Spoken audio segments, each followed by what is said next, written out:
We would ask ourselves what seems to be a very simple question. What was the purpose of the entire Mamad Har Sinai? The Torah spent so much time describing the kolos of Rakim, the kol shofar, all the drama that accompanied Kabbalas Torah. And we'd ask ourselves, what was it all for? What was the purpose? So at first glance, the answer is obvious. Kadosh Baruch Hu came to give us the Torah. So therefore, he made a Mamad Har Sinai. But the truth is that the Torah could have been given without all of the fanfare. The Torah could have been given simply. Kadosh Baruch Hu told Moshe Rabbeinu to come up to Shemayim. I'll teach you all the Torah. Bring it down to Klal Yisrael. There didn't have to be a kol shofar. There didn't have to be a kolos of rakim. It didn't have to be an unincovered lahar.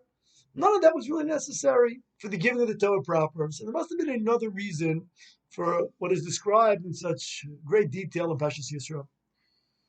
So the Torah itself actually answers this question, really with two answers, which are, in a sense, one. At the very end of the parasha, so Moshe Rabbeinu tells Klal Yisrael, you want to know why all this just happened? Ki leva'avor nasos eschem bo elokim uva'avor tiyeh yiraso pneichem v'tu sechatau. For two reasons. Number one is nasos eschem. Rashi explains that the word nasos, nes, was to make a sign, to stand you up, put you on a pedestal, that the world should see, and perhaps even more important than the world, so you should see yourselves. You should realize your greatness. You should realize that Kadosh Baruch Hu, b'chvayid v'yatzmo, spoke to you. Kadosh Baruch Hu, whose majesty and grandeur is described in such detail, accompanied by kolos and brakim, kol shofar and koved, such a Mara Shechina. For who? For you, Klal Yisrael.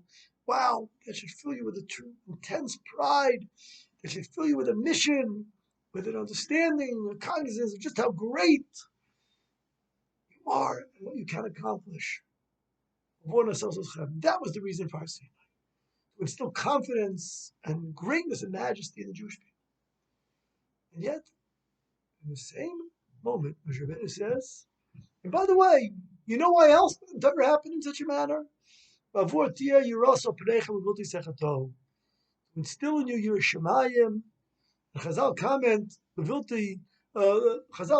Tia Yiraso Panechem B'Vulti Sechato. What does it mean to have Yir Shemayim al Apanim? So Abusha, to humble you, to almost make you afraid, frightened, in fear. HaKadosh Baruch Hu. Look at that Mara Shechina. Look what HaKadosh Baruch Hu can do, and look how minuscule, look how insignificant you are. That was also part of the message of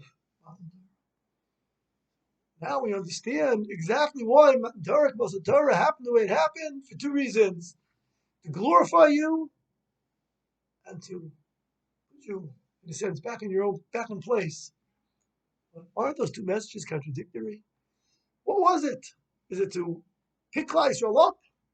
Was it knock Klal Yisrael down?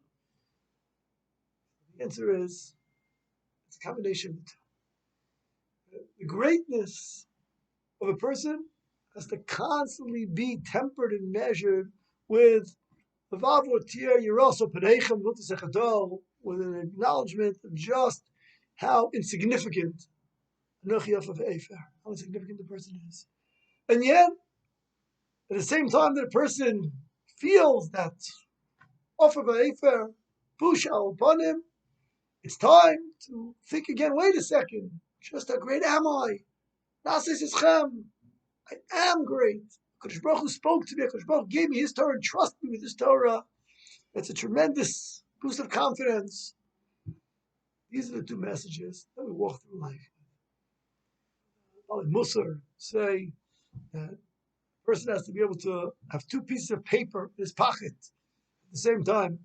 One that says, "B'shvili nivra olam, the world is created for me," and the other one, "Anochi of Efer, I am just mere ashes and dust." A truly great person knows which piece of paper to pull out at the right time.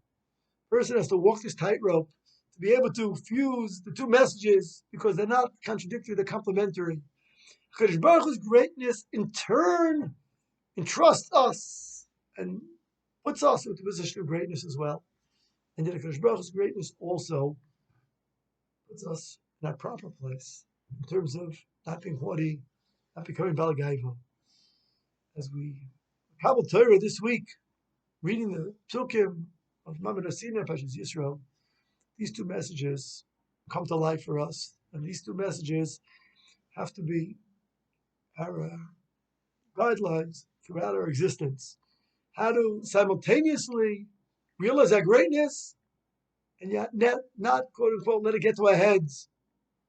Just as we Ovid Hashem, a position of greatness, Ovid Hashem, from a position of humility, the two together, ultimately fused together, the Anochi of Efer and the B'Shvulin of Olam. Shabbos.